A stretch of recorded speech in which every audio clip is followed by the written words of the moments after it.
Hello, everybody. Today we are going to have a look at the section where Jeffrey has gone and he is trying to play cricket with some of the other boys from Jeffrey and Charlie's school, and they're not being very nice to him. So the page is page 77, and we're going to start near the top. Charlie's talking about some of the unpleasant language that's used to describe Jeffrey. And it says, and my gut knots, I don't understand. So all through this section, there's a really, really great opportunity for a critical race lens reading theory here. So Charlie doesn't really subscribe to these common beliefs about race. He is confused about why people are being like this, and he's confused about why Jeffrey just keeps allowing them to be like this, which links into Jeffrey's really resilient and optimistic personality. So the bits my gut knots and I don't understand, you should leave yourself a note there about the critical race theory. And if you wanted to as well, you can think about how your own context feeds into your specific reader response and how you feel when you read that and see that happening in a book based on the context of the society in which you live and the experiences in which you have experienced throughout your life. In the next at the end of that sentence, it says, Jeffrey has tried this before and it never ends without some kind of humiliation. Now, all the way through the pages we're going to have a look at today, Jeffrey is resilient and optimistic and silly in the face of a really, really horrific situation and horrific circumstances. But he just doesn't stop his optimism. So there's lots of different places where you can have a look at the characterization of Jeffrey in here, and I'll give you some hints, but there are a few places I'm not going to mention that you can also go and have a look for yourself. Over on page 78, in the around about the middle, it says someone kicks his ankle and says something. Jeffrey stumbles but keeps going head high. So again, think about reader response. Think about the words you would use to describe how you're feeling here and how that is linked to a race and contextual reading. So the boys continue teasing Jeffrey, laughing at him, and Charlie just sits there and watches and is just musing about the state of the world. And it really shows he's so naive in this section that he's just really starting his coming of age journey. So down the bottom of 78, he's talking about the fact that he's surprised that they haven't found some sort of respect for Jeffrey, which I guess given the context of the time is quite naive to think that that might happen, but he is comparing him with Jasper and he's just not really understanding, which does show his naivety in this section.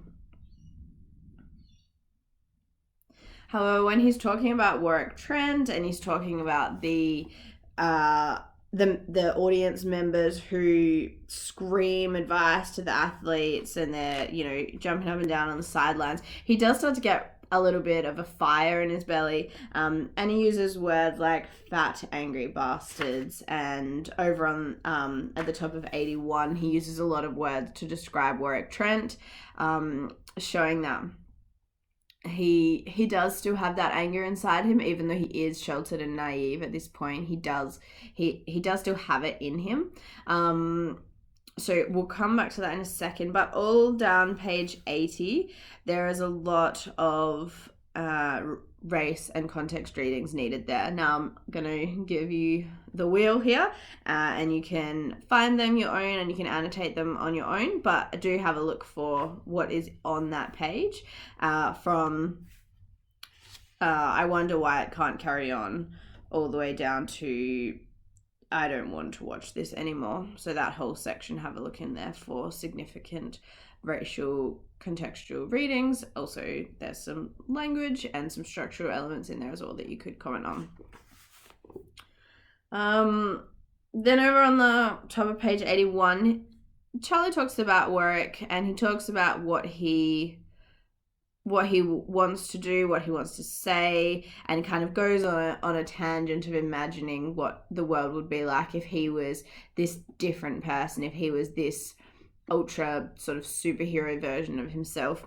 And he uses language a lot as a weapon here. So he calls Warwick a smug, odorous fool, and then he uses words like cerebral finesse and uses them as his weapon rather than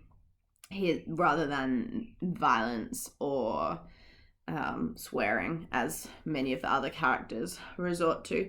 And you can consider why does Charlie use language? What in his life has led him to want to use language as his weapon of choice?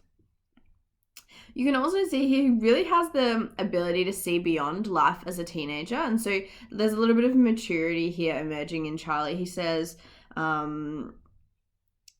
that Warwick is a smug, odorous fool who will never leave this town. He'll be trapped here forever, like his own stupidity, like a rat in a wheel.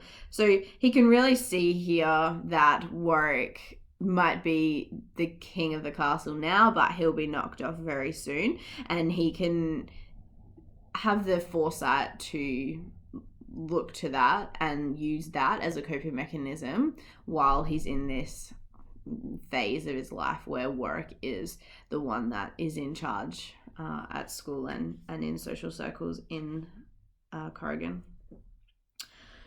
Further down, 81, Charlie sees Eliza, and he describes her in such a sweet, lovely way. Have a look at some of the words he uses to describe seeing Eliza and what she's like.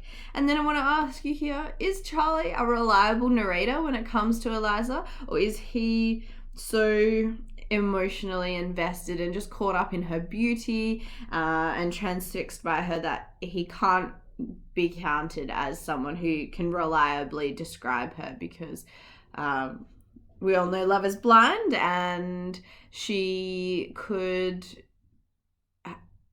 have changed his perception of her just by his feelings about her.